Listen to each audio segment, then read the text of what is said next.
Hello everyone, welcome to your very own Easily. This is Dr. Sudha, your mentor for biology.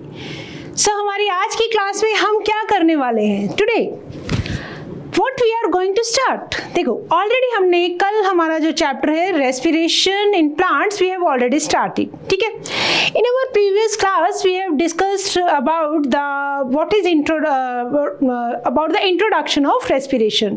That is respiration होता क्या है. ठीक है, और ये जो रेस्पिरेशन का प्रोसेस है ये एनर्जी रिलीजिंग प्रोसेस है. ठीक है, तो इस प्रोसेस के अंदर कौन कौन से हमने ये देखा कि जो ग्लूकोज है उसका कैसे ऑक्सीडेशन होकर एनर्जी रिलीज होती है, ये हम पूरे स्टेप्स के अंदर पढ़ने वाले हैं. ठीक है, और हमने क्या डिस्कस किया था कि हम कैसे मतलब जो एनर्जी है उसको स्टोर करेंगे एटीपी की फॉर्म में. राइट तो एक ब्रीफ से इंट्रोडक्शन के बाद कि प्लांट्स भी ब्रीथ करते हैं, हर लिविंग ऑर्गेनिज्म ब्रीथ करते हैं. सबको क्या चाहिए बेटा? एनर्जी चाहिए. एनर्जी आती है फूड से. फूड का करना पड़ेगा हमें ऑक्सीडेशन ताकि एनर्जी रिलीज करवाई जा सके. अब ये जो स्टेप्स हैं, अब ये जो एनर्जी के रिलीज करने के जो प्रोसेस है it's not a single step कि हमने एक सिंपल सा रिएक्शन लिख दिया कि ग्लूकोज के साथ ऑक्सीजन ऐड हुई और कार्बन डाइऑक्साइड वाटर और एनर्जी रिलीज होगी. It's a multi step process. इसके अंदर बहुत सारे स्टेप्स लगेंगे. पहले हम ग्लूकोज को साइटोप्लाज्म के अंदर पार्शियली ऑक्सीडाइज करवाएंगे. ठीक है, उस प्रोसेस को बोलेंगे ग्लाइकोलिसिस. उसका रिजल्ट क्या होगा बेटा? पायरुविक एसिड बनेगा. ठीक है, पायरुविक एसिड बनने के बाद हम जो हमारा रिएक्शन है माइटोकॉन्ड्रिया के अंदर चलेगा और पायरुविक एसिड को हम कन्वर्ट करवा देंगे एसिटाइल CoA के अंदर. ठीक है, that will be the link reaction. या पायरुविक एसिड का फेट क्या हो सकता है ये पहले हम समझेंगे. दैट अगर ऑक्सीजन मिल जाती है तो एरोबिक रेस्पिरेशन चलेगा और अगर ऑक्सीजन नहीं मिलती है तो एनारोबिक रेस्पिरेशन चलेगा. मतलब फर्मेंटेशन या लैक्टिक एसिड बनेगा हमारे पास. ठीक है, ड्यू टू एनारोबिक रेस्पिरेशन. ये बात हमें हमारी छोटी क्लास से ही पता है कि पायरुविक एसिड का फेट क्या रहेगा. फेट कौन डिसाइड करेगा? वेदर ऑक्सीजन इज प्रेजेंट और ऑक्सीजन इज नॉट प्रेजेंट. ठीक है, फिर क्या होगा? एरोबिक रेस्पिरेशन से जो पायरुविक एसिड है वो एंटर करेगा Krebs cycle in mitochondria through that link reaction और फिर क्रेब्स साइकिल के बाद हम डिस्कस करेंगे ETS. तो बहुत सारे स्टेप्स के बाद हम इस चैप्टर को इस प्रोसेस को कंप्लीटली समझ पाएंगे. ठीक है, तो आज हम क्या डिस्कस करेंगे? आज हम पहला स्टेप डिस्कस करेंगे दैट इज ग्लाइकोलिसिस. हम ग्लूकोज का पार्शियल ऑक्सीडेशन करवाकर उससे क्या बनवाएंगे? Pyruvic acid. ठीक है, तो चलो स्टार्ट करते हैं. बट इससे पहले एक बार ये देख लेते हैं कि इजिली ऐप के साथ हमें अपने आप को जोड़ना कैसे है. ठीक है, तो इजिली ऐप के साथ जुड़ने के लिए आपको कहाँ जाना पड़ेगा बेटा? जाना पड़ेगा बेटा गूगल प्ले स्टोर पर जाएंगे, इजीली ऐप को करेंगे डाउनलोड, फ़ोन नंबर फिल करके अपना अकाउंट कर देंगे क्रिएट. और अकाउंट क्रिएट करने के बाद आपसे कुछ आपकी इन्फॉर्मेशन बोली जाएगी, पूछी जाएगी. इन्फॉर्मेशन के बाद आपके पास OTP नंबर आएगा. OTP नंबर से आपका नंबर हो जाएगा वेरीफाई और आप क्या कर देंगे उसके बाद कुछ खुलेंगे आपके सामने कोर्सेज और उनमें से आप सिलेक्ट कर लेंगे बेटा नीट का कोर्स. कौन सा कोर्स सिलेक्ट कर लेंगे? नीट का कोर्स. ठीक है, इस पूरे जो कोर्स का हमारा फी अमाउंट है that is for all the subject it is 8,999 rupees for physics, chemistry and biology. But खुशखबरी की बात यह है अगर आप ये फ्री इजीली कूपन कोड को एंटर कर देते हैं तो आपको मिलता है सब कुछ एब्सोल्युटली फ्री. वो सब कुछ क्या है? रिकॉर्डेड वीडियोस है आपके पास, एनोटेटेड PPT है, DPP है, everything you will get absolutely free of cost. तो जल्दी से स्टार्ट करते हैं हमारी आज के डिस्कशन को. और हमारी आज की डिस्कशन क्या है बेटा? That is respiration in plants. ठीक है, हम बात करेंगे कौन से प्रोसेस की? आज हम बात करेंगे स्टेप करेंगे first step that is glycolysis, जिसको EMP पाथवे भी बोल देते हैं. तो कंफ्यूज नहीं होना. अगर आपसे EMP पाथवे पूछ लिया जाए तो that is one and the same thing, that is glycolysis. ठीक है, क्यों बोलते हैं अभी हम देखेंगे इसको EMP पाथवे क्यों बोलते हैं. राइट, चलो let us start. First of all term glycolysis से आपको क्या समझ में आ रहा है? देखो पहली बात तो यह है ग्लाइकोलिसिस जो है that has originated from the Greek word glykos. Glykos का मतलब क्या हो गया बेटा, फॉर शुगर, और लाइसिस का मतलब हो गया स्प्लिटिंग। मतलब हम इस जो चैप्टर के अंदर जब हम ग्लाइकोलिसिस पढ़ रहे हैं तो इसका मतलब हम ये देखेंगे शुगर की स्प्लिटिंग कैसे हो रही है, ठीक है। ओके, अब देखो जो ग्लाइकोलिसिस का जो स्कीम है, जो प्रोसेस है, किसने दिया था? 3 साइंटिस्ट थे बेटा। That was Gustav Embden, E for Embden, Otto Meyerhof का M, और पार्नस का P, and is often referred to as AMP pathway। तो अब आपको ये बात क्लियर हो गई होगी, अर्नेस्ट, मेयरहोफ एंड पार्नस के नाम पर ही, तीनों साइंटिस्ट के नाम पर ही ग्लाइकोलिसिस को हम AMP पाथवे भी बोलते हैं, ठीक है। ओके, एनारोबिक ऑर्गेनिज्म हो, ठीक है, चाहे एरोबिक ऑर्गेनिज्म हो, this is the universal process. सब ऑर्गेनिज्म के अंदर चलता है बेटा ये, और इवन एनारोबिक के अंदर तो it is the only process in anaerobic organism, it is the only process in respiration, ठीक है। एरोबिक में ठीक है, हम क्रेब्स साइकिल पढ़ेंगे, माइटोकॉन्ड्रिया के अंदर पढ़ेंगे, ETS पढ़ेंगे, everything will study, but anaerobic के अंदर it is the only process, ठीक है। ग्लाइकोलिसिस बेटा कहाँ होता है, याद रखनी है इसकी लोकेशन, दैट इज साइटोप्लाज्म में। ग्लाइकोलिसिस कहाँ होता है? साइटोप्लाज्म ऑफ द सेल, और सब ऑर्गेनिज्म के अंदर it is present, therefore it is a universal process जो सब ऑर्गेनिज्म के अंदर चलता है, ठीक है। इस प्रोसेस में होता क्या है, ग्लूकोज पार्शियल ऑक्सीडेशन होगा बेटा, मैं वर्ड्स को हाईलाइट कर रही हूँ, पार्शियल ऑक्सीडेशन होगा, मतलब कंप्लीटली ब्रेकडाउन नहीं होगा ग्लूकोज का पार्शियल ब्रेकडाउन होगा, और क्या बनेगा उससे बनेंगे बेटा हमारे पास 2 मॉलिक्यूल, किसके? पायरुविक एसिड के, ठीक है। ये कुछ इंपॉर्टेंट बातें हैं, जनरल बातें हैं जो आपको याद रहनी चाहिए before we start the process. Plants के अंदर ये जो ग्लूकोज है, अब देखो प्लांट्स के अंदर हमने पढ़ा हुआ है कि जो ग्लूकोज है that is stored in the form of sucrose, तो पहले हमें सुक्रोज से ग्लूकोज बनवाना पड़ेगा, तब फिर हम इस रिएक्शन को आगे, इस प्रोसेस को आगे बढ़ाएंगे। सुक्रोज बेसिकली क्या है? एंड प्रोडक्ट है ऑफ फोटोसिंथेसिस, या क्या है? स्टोरेज फॉर्म है, ठीक है, राइट। आई होप ये चीजें हमें क्लियर होगी। हमने क्या समझा? ग्लाइकोलिसिस का मीनिंग समझा, EMP पाथवे क्यों बोला जाता है, यूनिवर्सल प्रोसेस है, एनारोबिक ऑर्गेनिज्म के अंदर ओनली प्रोसेस है, और हमने क्या देखा कि 2 मॉलिक्यूल हमारे पास पायरुविक एसिड के बनेंगे, और प्लांट्स के अंदर क्या होगा? सुक्रोज से ग्लूकोज बनवाएंगे पहले, और पार्शियल ऑक्सीडेशन से पायरुविक एसिड बनवाएंगे, राइट। चलो देखो, basically let us understand the definition. अगर हमें कोई बोले तो हम क्या बोलेंगे? हम ये बोलेंगे बेटा, there is partial oxidation. Partial oxidation का मतलब ब्रेक डाउन करवा रहे हैं हम, किसका? ग्लूकोज का, किसके अंदर? 2 molecule pyruvic acid in the absence of oxygen. ये क्या बोल दिया मैंने, ठीक है। तो जब साइटोप्लाज्म में चल रहा है ना बेटा प्रोसेस, जब ग्लूकोज से सिर्फ पायरुविक एसिड बन रहा है, तब ये जो प्रोसेस है ये बिना ऑक्सीजन के चलता है। साइटोप्लाज्म में कहीं भी यहाँ पर ऑक्सीजन की रिक्वायरमेंट नहीं है, ठीक है। It occurs in the cytoplasm. ये क्या हो गया बेटा? Location of all the living organism. देखो क्या होगा, ग्लूकोज को ग्लाइकोलिसिस से पायरुवेट बना देंगे हम, pyruvic acid. This is in the cytosol या साइटोप्लाज्म बोल दो। आज हम इतना प्रोसेस ही डिस्कस करने वाले हैं, ठीक है। फिर पायरुवेट का फेट क्या होगा, क्या फ्यूचर होगा इसका?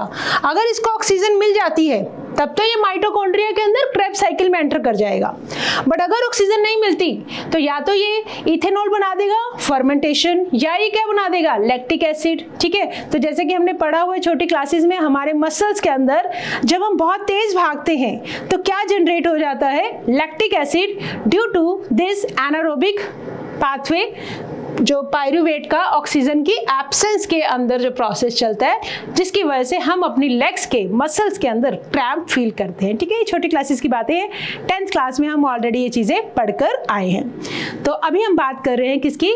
सिर्फ इतने इतने प्रोसेस की, राइट। ग्लूकोज ब्रेक डाउन करवाएंगे पायरुविक एसिड में। जितना सिंपल ये दिख रहा है उतना सिंपल है नहीं। It is a 10 step process. 10 step involve होंगे बेटा इसमें। क्या होंगे? 10 स्टेप्स इन्वॉल्व होंगे। तो पायरुवेट बेसिकली क्या है? इट इज़ अ फोक। कांटा है, कांटा, कांटा मतलब जैसे छुरी कांटा होता है ना, 2 पार्ट्स। तो ये पायरुवेट है। पायरुवेट इधर जाए या इधर जाए? पायरुवेट बनने के बाद उसको 2 रास्ते खुलते हैं। अब वो किस रास्ते पे जाएगा कौन डिसाइड करेगा? Presence of oxygen. ठीक है, चलो। तो किसने दिया था बेटा इसको? एक बार देख लो। ये कौन है? एम्डन, परनास और मेयरहोफ। ठीक है, और इसलिए हम इसका नाम क्या बोल रहे हैं बेटा? EMP, right, EMP। और एनारोब्स के अंदर ओनली प्रोसेस है रेस्पिरेशन का। ठीक है, ओके। प्लांट्स के अंदर क्या होता है? ग्लूकोज कहाँ से ड्राइव होती है? That is drive from sucrose. Sucrose क्या है बेटा? एंड प्रोडक्ट है फोटोसिंथेसिस का। तो पहले हम क्या करेंगे? सुक्रोज को इन्वर्टेज एंजाइम की हेल्प से ब्रेक डाउन कर देंगे ग्लूकोज और फ्रक्टोज।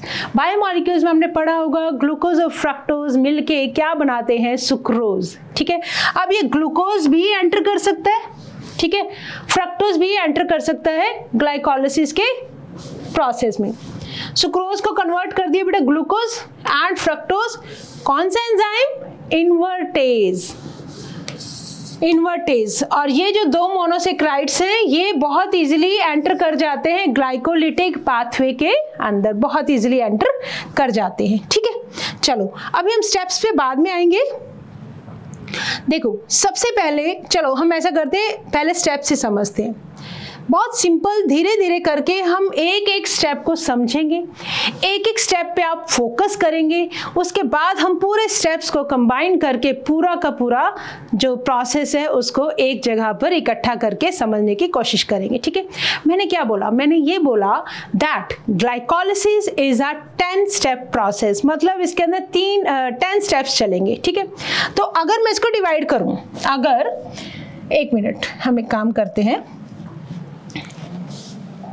देखो अगर मैं ग्लाइकोलाइसिस को डिवाइड करूं, इफ आई डिवाइड ग्लाइकोलाइसिस, अगर मैं ग्लाइकोलाइसिस को डिवाइड करूं ना बेटा, I can divide it into 2 phases.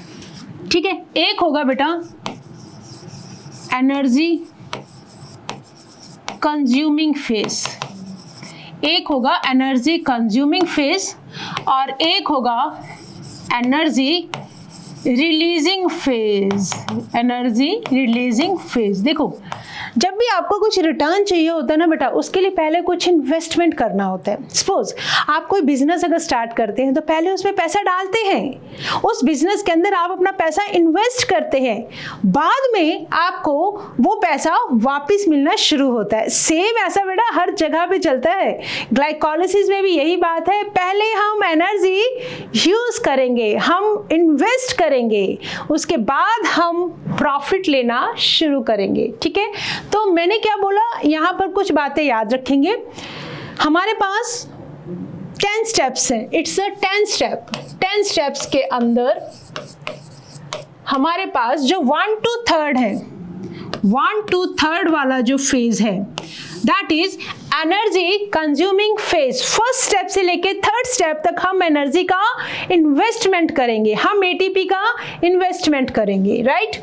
और कौन से 4th से लेके 10th स्टेप तक हम एनर्जी का निकालना शुरू करेंगे। ठीक है, स्पेसिफिकली मैं आपको बताऊंगी, हम अभी देखेंगे 7th और 10th स्टेप पर हमारे पास एटीपी बनेगी, मतलब वो एनर्जी किस फॉर्म में स्टोर होती है? एटीपी की फॉर्म में स्टोर होती है। ठीक है, और यहाँ हम 1st और 3rd स्टेप के अंदर एटीपी को यूज करेंगे। क्या करेंगे? एटीपी को यूज करेंगे। ठीक है, 1st और 3rd स्टेप में हम एटीपी को यूज करेंगे। तो ऐसे चलेगा बेटा ये प्रोसेस। तो सबसे पहले हम देखते हैं एनर्जी कंज्यूमिंग फेज। ठीक है, एनर्जी कंज्यूमिंग फेज। ठीक है, चलो अब आ जाओ। पहला स्टेप, एक एक स्टेप बहुत धीरे से कॉपी पेन लेकर बैठना, मेरे साथ साथ लिखते जाना। एंजाइम्स के नाम भी समझाती जाऊंगी, कैसे कैसे हमें नेम करने हैं, और साथ ही साथ ये कौन सा रिएक्शन है हम ये भी लिखते जाएंगे, राइट। चलो तो देखो, सबसे पहला स्टेप क्या कहता है, फर्स्ट स्टेप हमारे पास है, फर्स्ट स्टेप,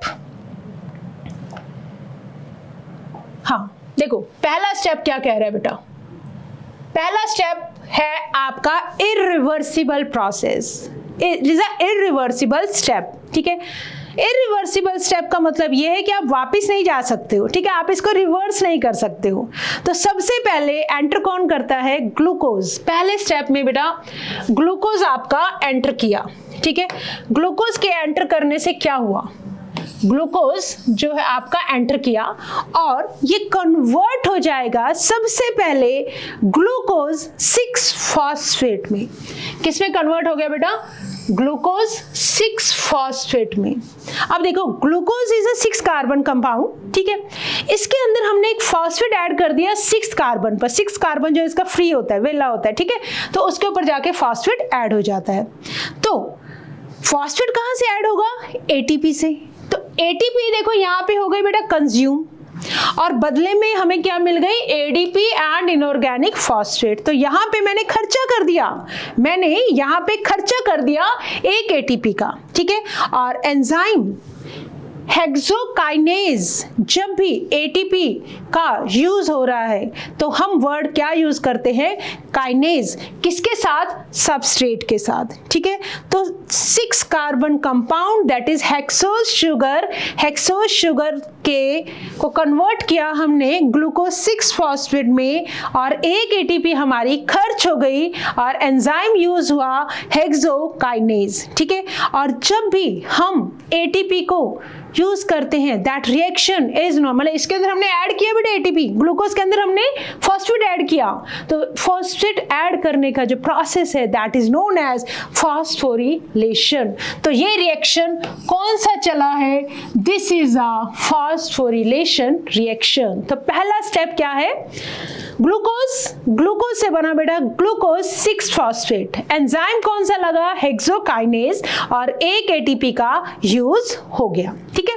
अब आ जाओ सेकंड स्टेप पर, ग्लूकोज 6-फॉस्फेट को कन्वर्ट करवा दो फ्रक्टोज 6-फॉस्फेट में। ये दोनों क्या है, एक दूसरे के आइसोमर है, ये दोनों क्या है, एक दूसरे के आइसोमर है। तो ग्लूकोज 6-फॉस्फेट से बन गया फ्रक्टोज 6-फॉस्फेट, आइसोमर्स बने हैं, तो एंजाइम कौन सा यूज होगा, आइसोमेरेज, एंजाइम यूज हो जाएगा phosphohexose isomerase, phosphohexose isomerase, this was phosphate, hexose के साथ फॉस्फेट लगा हुआ है, हमने उसका आइसोमर बना दिया, फ्रक्टोज भी हेक्सोज है, हेक्सोज शुगर है, इसके साथ वही आइसोमर बन गया फ्रक्टोज 6-फॉस्फेट। तो अब आइसोमर बनना है तो इस रिएक्शन को क्या बोलेंगे, हम बोलेंगे isomerization. This reaction is known as isomerization. Second step क्या बन गया आपके पास, आइसोमर बन गए, और ये रिएक्शन जो है it is a reversible process, ठीक है, ऐसे चल सकते हैं, राइट। तो एंजाइम फॉस्फोहेक्सोज आइसोमेरेज, रिएक्शन कौन सा चला, आइसोमेराइजेशन। अभी तक मैंने एक एटीपी को खर्च किया है, ठीक है। चलो थर्ड स्टेप आ जाओ बेटा, ये कौन सा स्टेप था हमारा, this was second step isomerisation. Third step जो है हमारा इट इज इरिवर्सिबल, तो याद रखते जाना मेरे साथ साथ, फर्स्ट और थर्ड पहले फेज के अंदर ये दोनों क्या है बेटा, इरिवर्सिबल है, सेकंड वाला रिवर्सिबल है, ठीक है। अब आपके पास आ गई है फ्रक्टोज 6-फॉस्फेट, ठीक है। फ्रक्टोज 6-फॉस्फेट से हम बनवाएंगे फ्रक्टोज 1,6-बिसफॉस्फेट, फ्रक्टोज 1,6-बिसफॉस्फेट। ध्यान से सुनना मेरी बात, 6 पोजीशन पर फॉस्फेट अटैच था, अब फर्स्ट पोजीशन पे भी क्या आ गया, फॉस्फेट आ गया। कहां से आया, एक एटीपी का खर्चा मैंने और कर दिया, मैंने एक एटीपी का खर्चा और कर दिया, ठीक है, मैंने एक एटीपी का खर्चा और कर दिया, ठीक है, जिसका रिजल्ट क्या निकला, एक फॉस्फेट और ऐड हो गया। तो ये रिएक्शन भी क्या कहलाएगा, जाएगा, हम इसको भी बोलेंगे बेटा फॉस्फोरिलेशन। एक फॉस्फेट ऐड किया है हमने, एक फॉस्फेट ऐड किया है, ठीक है, तो this is known as phosphorylation. आपके पास क्या बन गया, फ्रक्टोज 1,6 बिस फॉस्फेट, एक एटीपी मैंने और खर्च कर दी, ठीक है, बस अब और नहीं। 3 स्टेप्स के अंदर मैं 2 एटीपी का खर्च कर चुकी हूं, अब मुझे पैसा वापस चाहिए, जो पैसा मैंने लगाया अब मुझे मेरा पैसा वापस चाहिए, इससे ज़्यादा खर्चा मैं अब नहीं कर सकती हूँ, मैं इन्वेस्ट नहीं कर सकती हूँ, ठीक है। आई होप ये क्लियर है। ये तीनों स्टेप्स जो है हमारे, these are energy consuming phase के पार्ट है। यहाँ पर एनर्जी का हमने कंज्यूम किया, राइट। पहला glucose, glucose 6 phosphate, glucose 6 phosphate से फ्रक्टोज 6 फॉस्फेट, फ्रक्टोज 6 फॉस्फेट से फ्रक्टोज 1,6 बिस फॉस्फेट। एंजाइम कौन कौन से यूज हुए, हेक्सोज, देन आइसोमेरेज। थर्ड में हमारे पास कौन सा एंजाइम लगा बेटा, फॉस्फोफ्रक्टोकाइनेज। काइनेज, एटीपी यूज हो रही है, सबस्ट्रेट क्या है यहाँ पे, फॉस्फेट और फ्रक्टोज, ठीक है, तो हम बोलेंगे फॉस्फोफ्रक्टोकाइनेज, वेरी वेरी इंपॉर्टेंट एंजाइम। फॉस्फोफ्रक्टोकाइनेज वो एंजाइम है जो इस ग्लाइकोलिसिस के प्रोसेस को लिमिट करेगा, ये डिसाइड करेगा आगे जाना है कि नहीं जाना है, ठीक है। तो ये रेट कंट्रोलिंग स्टेप है, थर्ड जो स्टेप है ना, that is a rate limiting step. देखो बहुत इंपॉर्टेंट लाइन है ये, third step is a rate limiting step. क्यों, phosphofructokinase it acts as a pace maker of glycolysis. किस स्पीड से ग्लाइकोलिसिस चलेगा कौन डिसाइड करेगा, फॉस्फोफ्रक्टोकाइनेज। अक्सर इस पे क्वेश्चन आ जाता है, क्या ये रिएक्शन आगे चले या ना चले, कौन डिसाइड करेगा, फॉस्फोफ्रक्टोकाइनेज। कौन से स्टेप पर, थर्ड स्टेप पर, ठीक है। तो आपसे पूछ लिया जाए which is the limiting step, that is third step. Which is the pacemaker of glycolysis, आप बोलेंगे फॉस्फोफ्रक्टोकाइनेज, ठीक है। चलो अब आगे चलते हैं, हमारे पास एनर्जी हम खर्च कर चुके हैं, अब हमें क्या चाहिए, एनर्जी वापस चाहिए बेटा, हमें पैसा वापस चाहिए, जो पैसा हमने खर्च किया एटलीस्ट उतना तो वापस कर दो यार, ठीक है। चलो अब हम एंटर हो रहे हैं बेटा फोर्थ स्टेप से, हम एंटर हो रहे हैं एनर्जी रिलीजिंग फेज के अंदर, मतलब एनर्जी का गेन करेंगे अब हम, एनर्जी गेनिंग प्रोसेस, ठीक है, दैट इज फोर्थ स्टेप। क्या हुआ फोर्थ स्टेप में, fructose 1,6 bis phosphate that will be converted into धाप। धाप, नाम देखो कितना है, धाप गया ये बेचारा, ये धाप गया, धाप गया मतलब this is dihydroxy acetone phosphate, dihydroxy acetone phosphate. इसके लिए एंजाइम चाहिए बेटा एल्डोलेज, क्या चाहिए, एल्डोलेज। और ये जो धाप है और ये fructose 1,6 bis phosphate basically 6 carbon है ना। अब इस जो 6 कार्बन है ना बेटे 2 में डिवाइड कर जाएंगे, 3 कार्बन का कंपाउंड इधर, 3 कार्बन का कंपाउंड इधर, तो ये 3PgAl कितने कार्बन कंपाउंड है, it is a 3 carbon compound and DHAP is also a 3 carbon compound, ठीक है। अब यहाँ पे आके एंजाइम कौन सा यूज हो गया बेटा, ब्रेकिंग हो गई, 6 कार्बन कंपाउंड की ब्रेकिंग के बाद 3 इधर 3 इधर, PgAl और dihydroxy acetone phosphate, aldolase enzyme यहाँ पे यूज हुआ। This was the fourth step, ठीक है। अब ये हो रहा है बेटा फिफ्थ स्टेप, कौन सा, धाप ये कहता है मैं अब इसमें आगे पार्टिसिपेट नहीं करूंगा इस ग्लाइकोलिसिस के प्रोसेस में, मैं यहीं पे बैठूंगा चुप करके, बट एक हेल्प कर सकता हूं बेटा, मैं आपके लिए PgAl बनवा सकता हूं, मैं आपके लिए PgAl बनवा सकता हूं। तो क्या करता है, धाप से PgAl बन सकता है, PgAl से धाप बन सकता है। एंजाइम कौन सा चलेगा, आइसोमर हो रहे, दोनों आइसोमर है, फॉस्फेट लगा हुआ है ट्रायोज शुगर पर, तो एंजाइम का नाम हम बोलेंगे फॉस्फोट्रायोज आइसोमेरेज। तो दोनों आपस में आइसोमर है, ऐसे और ऐसे रिएक्शन चल सकता है।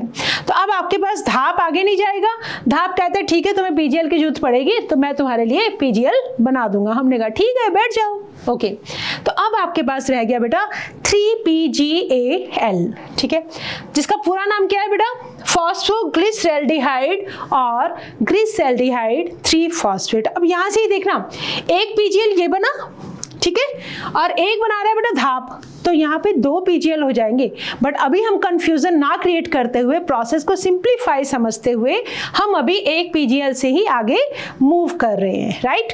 कौन से स्टेप पे आगे हम, 5th स्टेप पर। अब क्या हुआ, PGAL क्या होगा बेटा, PGAL से क्या होगा, 6 स्टेप आएगा इसके बाद, 6th स्टेप PGAL में। अब there will be, this is 6th step, ठीक है, 6th स्टेप पर आ गए हम।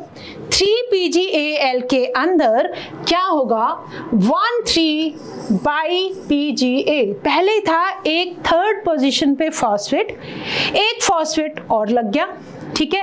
तो ये फॉस्फेट कहाँ से आया, H3PO4 से, फास्फोरिक एसिड। और ये जो रिएक्शन है इसको हम बोलेंगे ऑक्सीडेशन रिएक्शन, ठीक है। क्या, क्योंकि NAD जो है वो रिड्यूस हो रहा है, यहाँ पे मतलब हमें एक रिड्यूसिंग एजेंट चाहिए, हमें यहाँ पे एक रिड्यूसिंग एजेंट चाहिए, दैट इज NAD+ जो है वो रिड्यूस हो जाएगा NADH और H+ बनाने में, ठीक है। तो हमारे पास अब बन गया 1st पोजीशन पे भी फॉस्फेट आ गया, 3rd पोजीशन पे फॉस्फेट आ गया, 1,3/PGA। और ये जो NADPH और FADH2 जब भी बनते हैं बेटा, तब हमारे पास वो भी एक तरह से हिडन फॉर्म है इसके अंदर ATP की। NADH, FADH2 दोनों क्या है, हमने कल भी डिस्कस किया था, इन दोनों के अंदर ATP हिडन फॉर्म में रहती है। 1 NADH से आपको 3 ATP मिलेंगी बेटा, और एक FADH से आपको 2 ATP मिलती है, राइट। मैंने क्या बोला, NADH के अंदर 3 ATP मिलती है, एक FADH से हमें 2 ATP मिलती है। तो basically ATP is hidden in this NADH या FADH2, और इस प्रोसेस को बोलते हैं बेटा ऑक्सीडेटिव फॉस्फोरिलेशन। क्या बोलते हैं, ऑक्सीडेटिव फॉस्फोरिलेशन। व्हेनेवर NADH और FADH2 बनेंगे, तब ATP भी हमारे पास, हम मान रहे हैं कि आ जाएगी। अगर NADH आ गया तो ATP तो हम ले ही आएंगे, that is in the hidden form, और ऐसी फॉस्फोरिलेशन को बोलते हैं ऑक्सीडेटिव फॉस्फोरिलेशन। तो यहाँ पे क्या हुआ बेटा, ऑक्सीडेशन, और फॉस्फोरिक एसिड से हमारे पास एक और फॉस्फेट आ गया,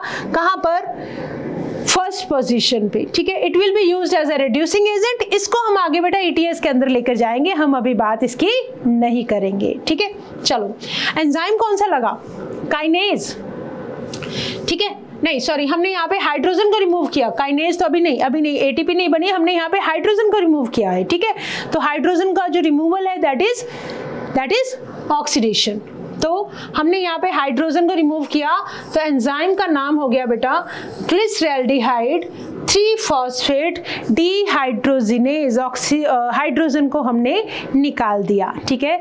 तो डीहाइड्रोजिनेज किसमें से निकाला बेटा, ग्लिसरैल्डिहाइड 3-फॉस्फेट में से, या फॉस्फोग्लिसरैल्डिहाइड में, ठीक है, एक ही बात है। इसमें से हमने हाइड्रोजन को निकाल दिया, तो एंजाइम का नाम क्या बन गया, ग्लिसरैल्डिहाइड 3-फॉस्फेट डीहाइड्रोजिनेज, और रिजल्ट क्या बना बेटा, 1,3/PGA, ठीक है।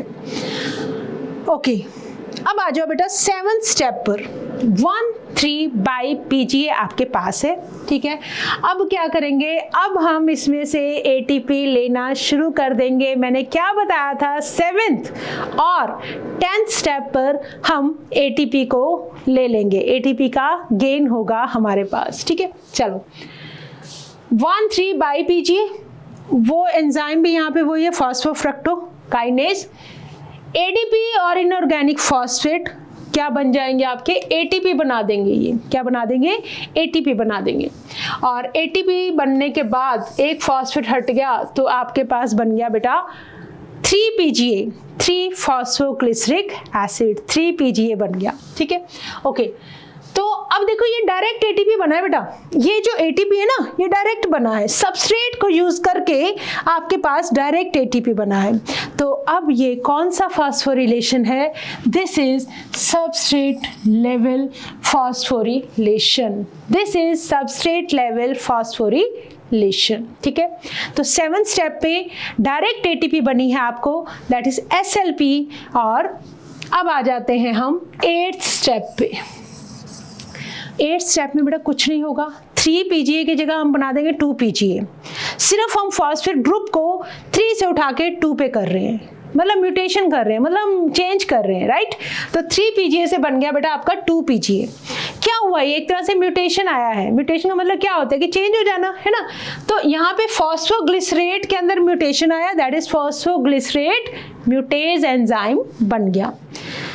और म्यूटेशन की वजह से हुआ क्या बेटा, देखो 3-phosphate has changed its position with 2-phosphate। तो हमारे पास क्या बन गया बेटा, 2 PGA बन गया। क्या बन गया, 2 PGA। ओके, तो अब हमारे पास एक ATP वापस आ गई अभी, है ना। 7th स्टेप पर हमारे पास डायरेक्ट ATP आ गई है। NADH तो रिड्यूसिंग एजेंट है, उसको तो हम आगे भेज देंगे ATS में, ठीक है, वो हमें वहाँ पे काम आएगा। तो हमारे पास अभी तक 2 ATP हम खर्च कर चुके हैं, एक ATP वापस आ चुकी है 7th स्टेप पर। चलो आगे आओ। अब देखो 9th स्टेप पे आ गए हम। 9th स्टेप में क्या होगा बेटा, 9th स्टेप पे जो 2 PGA साहब है ना, इनमें से वाटर निकाल लो। 2 PGA में से वाटर निकाल लो। वाटर का रिमूवल क्या बोलते हैं बेटा, डिहाइड्रेशन। वाटर के रिमूवल को बोला जाता है डिहाइड्रेशन। तो जैसे ही डिहाइड्रेशन होगा ये कन्वर्ट हो जाएगा बेटा फॉस्फोइनोल पाइरूवेट। क्या बन जाएगा, PEP, फॉस्फोइनोल पाइरूवेट। तो इनोल बन रहा है, दैट मीन्स एंजाइम कौन सा लगेगा, इनोलेज। इनोलेज। और प्रोसेस को क्या बोलेंगे, enolation. This process is inhalation। okay, then आ जाओ बेटा 10th step, that is last step। ATP हमें अभी एक और चाहिए, 2 हमने खर्च किए, तो एटलीस्ट 2 स्टेप पे तो ATP लेंगे ना वापस, राइट। तो हमने क्या किया बेटा, PEP, फॉस्फोइनोल पाइरूवेट। अब क्या करना है, पाइरूवेट काइनेज ले लो। पाइरूवेट सबस्ट्रेट है, काइनेज मतलब ATP बनवाएंगे, ADP इनऑर्गेनिक फॉस्फेट मिलके क्या बना देंगे, ATP। और अब ये जो इनोल पाइरूवेट है, it will be converted into pyruvic acid. क्या बन जाएगा ये, पाइरूविक एसिड। और यहाँ भी बेटा डायरेक्ट सिंथेसिस हुई है ATP की, इसलिए हम इसको बोलेंगे substrate level phosphorylation. Substrate level phosphorylation. तो ATP हमारे पास यहाँ बन गई। अब देखो ये तो हमने एक PGL से एक पाइरूविक एसिड बना लिया, बट जो PGL बेटा धाप बना रहा है, DHAP भी तो PGL बना रहा है ना। तो हमारे पास ना बेसिकली कौन से स्टेप से, 5th स्टेप से हमारे पास आते हैं बेटे दो PGL एंटर करते हैं। हाँ, अब यहां से हमारे पास 2 PGL 3 PGL के अब हमारे पास, अब यहाँ पे सब कुछ बेटा 2 का चलेगा, 2 मॉलिक्यूल चलेंगे, 2 3 PGAL, क्योंकि एक धाप भी तो बना रहा है ना। तो अब इसके बाद सारा जो रिएक्शन है ना बेटा, वो क्या हो जाएगा, 2-2 हो जाएगा। देखो यहाँ पे 2, यहाँ 2 मॉलिक्यूल, तो इससे क्या बने, 2 मॉलिक्यूल ही 1,3 बाई PGA के बने, ठीक है। और क्या हुआ इसके बाद हमारे पास, हाँ 1,3 बाई PGA के 2 मॉलिक्यूल, सबके आगे 2-2 लगा दो, तो हमारे पास बन गए 2-3 PGA। 2 मॉलिक्यूल ऑफ 3 PGA से हमारे पास बन गए 2 मॉलिक्यूल ऑफ 2 PGA, ठीक है।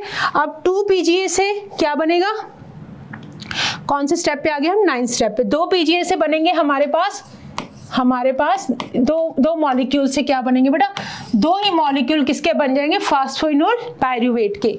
2 मॉलिक्यूल फास्फोइनोल पाइरूवेट के बनने के बाद हमारे पास आएंगे 2 मॉलिक्यूल पाइरूविक एसिड के।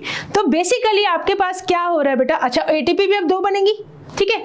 यहाँ भी ये 2 ATP बनी 2 ADP से, और जो 7th स्टेप था वहां भी हमारे पास 2 ATP बनेगी। दैट मीन्स हमारे पास कितनी ATP आ गई बेटा, ठहरो 7th वाले स्टेप में भी चेंज करने दो। 7th वाले स्टेप में भी हमें, हाँ यहाँ पे भी 2 ATP लग रही है, तो 2 ATP बन रही है। तो हमारे पास जो डायरेक्ट ATP का जनरेशन हुआ है, डायरेक्ट ATP बनी है जो हमारे पास, वो कितनी बनी है बेटा, वो बनी है बेटा 4, 4 हो गई, ठीक है। 2 हमने खर्च कर दी, तो नेट गेन कितना रह गया हमारे पास? नेट गेन रह गया बेटा 2 ATP का, ठीक है। चलो कुछ छोटी छोटी बातें अभी अभी जो कुछ हमने समझा, एक बार उसको थोड़ा सा वाइंड अप करके देखते हैं। देखो सबसे पहली बात, 7th और 10th स्टेप पे क्या हुआ था? बहुत इंपॉर्टेंट चीज हुई थी बेटा। 7th और 10th स्टेप पे हमें पैसा वापस मिला था, that is SLP, substrate level phosphorylation. क्या बना? इससे हमारे पास बन गई थी ATP। कितनी ATP आ गई बेटा? 4 ATP आ गई, ठीक है। 2 स्टेप से 2 SLP से हमारे पास 4 ATP बन चुकी हैं। यहाँ हमने लिखा है नेट गेन 4 ATP बन गई 2 SLP से, 2 सबस्ट्रेट लेवल फॉस्फोरिलेशन से। फर्स्ट, थर्ड और जो 10th स्टेप है बेटा, हाँ ये चीज का ध्यान रखना, these are irreversible. First, 3 and 10th these are irreversible। बाकी सारे के सारे स्टेप्स क्या है? Reversible. 2, 4, 5, 6, 7, 8, 9 are reversible. 9th step पे क्या हुआ था? हमने वाटर को निकाला था, दैट मीन्स डिहाइड्रोजिनेशन होता है 9th स्टेप पर, राइट। नेट गेन कितना हुआ? डायरेक्ट ATP बनी 4। कितनी कंज्यूम होगी फर्स्ट 3 स्टेप्स में? 2 ATP first and third step पे। नेट कितनी बच गई हमारे पास? 2 ATP, ठीक है। तो हमारे पास एक ग्लूकोज से फर्स्ट और थर्ड जो है एनर्जी कंज्यूमिंग फेज है, ये हमने अभी अभी समझा है। These are energy consuming phase. 4 से लेके 10th तक एनर्जी हमारे पास वापिस आती है, ठीक है। एनर्जी वापिस आती है कौन से स्टेप पर? 7th और 10th स्टेप पर। तो दीज आर एनर्जी पे ऑफ फेज। अच्छा एक चीज और समझो बेटा, बहुत इंपॉर्टेंट, आपने हर जगह जहां भी ATP बनी, ATP यूज हुई, आप सोचेंगे हर जगह मैम ने बेटा काइनेज लगा दिया। किस बेसिस पे लगाया मैंने काइनेज? ठीक है, क्या वो काइनेज मैंने सबस्ट्रेट के नाम के आगे लगाया या वो काइनेज मैंने प्रोडक्ट के नाम के आगे लगाया? बहुत कंफ्यूजन रहता है बच्चों को इस बात को लेकर। तो सिंपल सी बात हम समझते हैं। मान लो हम जो नेमिंग है काइनेज एंजाइम को हम कहाँ पे कैसे रखेंगे? मान लो मेरे पास एक रिएक्टेंट है, रिएक्टेंट मतलब जो रिएक्शन में पार्टिसिपेट कर रहा है, दैट मीन्स A है एक, दैट इज सबस्ट्रेट, या रिएक्टेंट बोल दो या सबस्ट्रेट बोल दो, जिसके ऊपर रिएक्शन चलेगा। इसके अंदर हमने ATP को बेटा कंज्यूम किया है, ठीक है, हमने ATP को कंज्यूम किया है और हमारे पास बन गया है बेटा ये B प्रोडक्ट, ठीक है। तो अब हम इस जगह पे नाम क्या रखेंगे? काइनेज तो लगेगा ही, जहां वर्ड आ जाए ATP वहां पे बेटा काइनेज तो लग ही जाएगा। तो अब यहाँ पे क्योंकि सबस्ट्रेट से ATP मतलब सबस्ट्रेट से प्रोडक्ट बना, ATP का यूज हुआ, तो हम सबस्ट्रेट के नाम के साथ काइनेज लगा देंगे, ठीक है। बट जब ATP बन रही है तो मान लो ये P क्या था? सबस्ट्रेट था, यहाँ पे ATP बनी है, प्रोडक्ट आया है बेटा Q, तो अब यहाँ पे प्रोडक्ट के नाम के साथ काइनेज लगेगा। अब आप पिछले सारे स्टेप देख लेना, कहाँ पे मैम ने बीच में मैंने समझाया भी है कि मैंने काइनेज प्रोडक्ट के नाम के साथ लगाया या सबस्ट्रेट के नाम के साथ लगाया।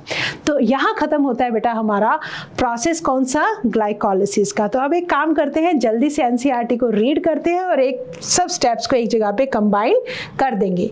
ये बेसिकली अब आपका एक तरह से रिवीजन स्टार्ट हो रहा है इस पूरे प्रोसेस का। देखो, glucose and fructose are phosphorylated, मतलब फॉस्फेट ऐड होगा to form glucose 6-phosphate by the enzyme hexokinase. ये बात हमने समझ ली, याद है अब तो। तब इसका आइसोमेराइजेशन होगा। पहला स्टेप फॉस्फोरिलेशन, दूसरा स्टेप आइसोमेराइजेशन। क्या प्रोड्यूस होगा बेटा? फ्रक्टोज 6-phosphate, एंजाइम आइसोमेरेज, ठीक है, हेक्सोकाइनेज और ग्लूकोज 6-phosphate से तो ये क्या बन जाएगा? हेक्सोज आइसोमेरेज बन जाएगा या phospho hexose isomerase. Subsequent step of metabolism of glucose and fructose are same. अब चाहे ग्लूकोज एंटर करे, फ्रक्टोज, बाकी सारे स्टेप आपके सेम रहते हैं, ठीक है। चलो, कितने स्टेप प्रोसेस है बेटा? ये 10 स्टेप प्रोसेस है, which is under the control of different enzyme. It's an enzymatic process. यहाँ पे ATP बेटा 2 स्टेप्स पे यूटिलाइज हो रही है। अब आपको पता है कौन से स्टेप? फर्स्ट और थर्ड स्टेप पे। तो देखो, पहला स्टेप क्या था? ग्लूकोज 6 कार्बन का ATP का यूज हुआ, ग्लूकोज 6 फॉस्फेट। स्टेप 2 में आइसोमर्स है, रिवर्सिबल प्रोसेस था, फ्रक्टोज 6 फॉस्फेट से फिर ATP यूज हुई। थर्ड स्टेप पे क्या बन गया, फ्रक्टोज 1,6 बाइफॉस्फेट। जहां जहां बेटा फॉस्फेट का एडिशन हो रहा है वहां वहां ATP का यूज हो रहा है। ठीक है, चलो in the conversion of glucose into glucose 6 phosphate ATP खर्च हुई। In the conversion of fructose 6 phosphate to fructose 1,6 bis phosphate energy use हुई। चलो आगे आ जाओ, स्टेप्स देखो क्या है।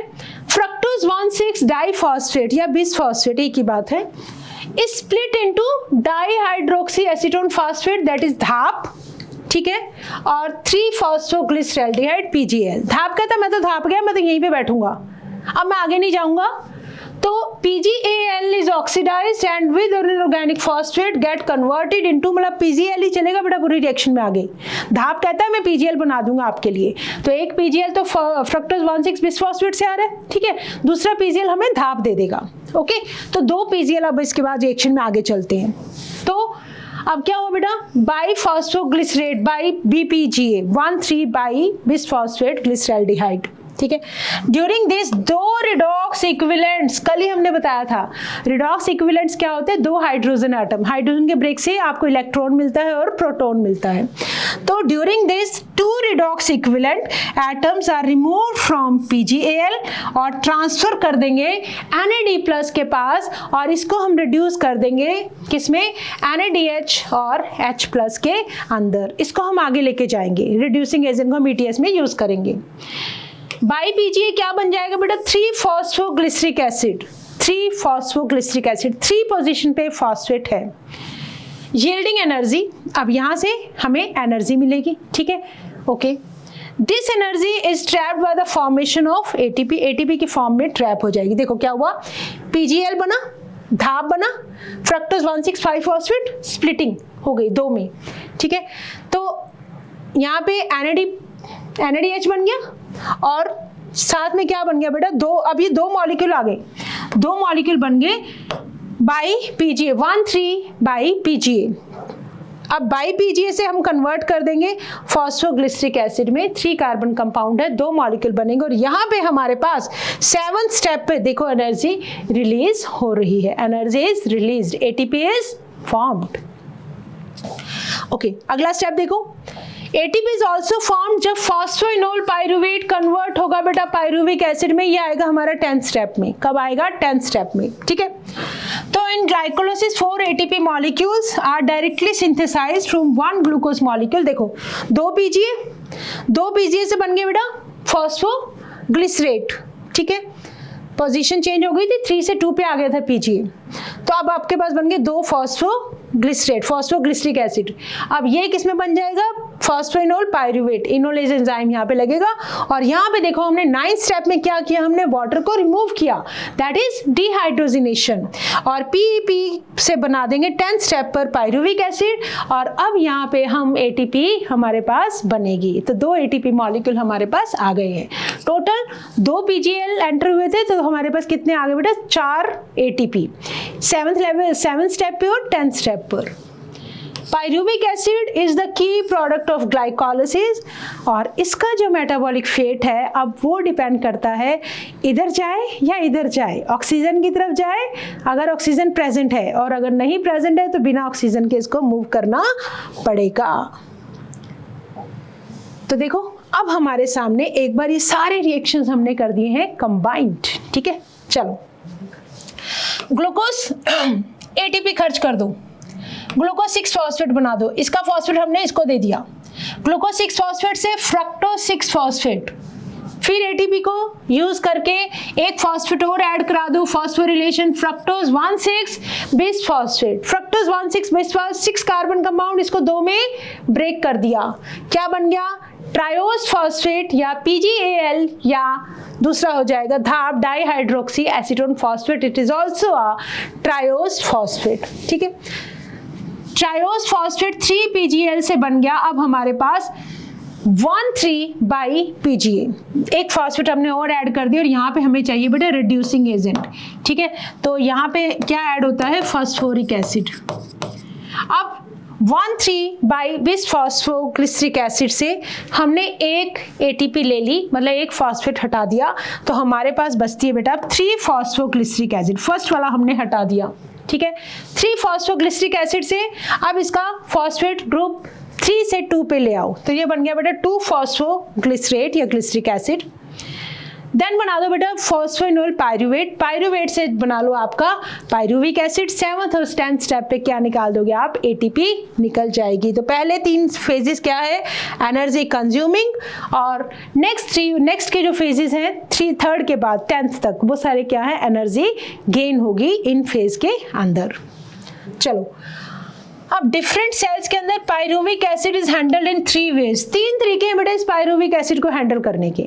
अगर ऑक्सीजन नहीं मिलती है मसल्स के अंदर, जैसे कि एनिमल मसल्स के अंदर लैक्टिक एसिड फर्मेंटेशन हो जाएगा, यीस्ट जैसे ऑर्गेनिज्म के अंदर अल्कोहलिक फर्मेंटेशन हो जाएगा, और अगर एरोबिक रेस्पिरेशन में एंटर हो गया तो क्रेब्स साइकिल शुरू हो जाएगा माइटोकॉन्ड्रिया के अंदर। तो ये 3 रास्ते हैं बेटा। यहाँ पे आ गया है पायरुविक एसिड, अब ये सोचते हैं बेचारा इधर जाऊं या इधर जाऊं, तो ये इस बात पे डिपेंड करता है, क्या तुम्हें ऑक्सीजन मिल रही है तो बेटा क्रेब्स साइकिल में एंटर कर जाओ, नहीं मिल रही है तो अल्कोहलिक फर्मेंटेशन कर लो न, और अगर एनिमल सेल में किसी में हो तो लैक्टिक एसिड फर्मेंटेशन भी कर सकते हो। ये होगा फेट। इसको हम डिस्कस करेंगे हमारी नेक्स्ट क्लास के अंदर, ठीक है। Now it's the question time, ठीक है। जल्दी से आंसर देंगे क्वेश्चंस के, ताकि हमें पता लग सके हमारी प्रेपरेशन कैसी चल रही है, मतलब हमें कितना समझ में आया। Partial oxidation of glucose without the help of oxygen into pyruvic acid is known as glycolysis, ठीक है। ये तो बिना किसी डाउट के आप सब टिक कर सकते हो। आगे आ जाओ। Which of the following is correct about glycolysis, या जिसका दूसरा नाम है EMP pathway। देखो, it is a common path for aerobic and anaerobic respiration। Yes, universal है, चाहे एरोबिक हो चाहे एनारोबिक हो। पायरुविक एसिड बनने से पहले ये सब लिविंग ऑर्गेनिज्म के अंदर चलेगा। साइटोप्लाज्म में हो रहा है, ओके। ऑक्सीजन चाहिए नहीं चाहिए, सारा का सारे जो ऑप्शंस हैं वो करेक्ट हैं। दैट मीन्स इसका आंसर हो जाएगा बेटा D, ठीक है। चलो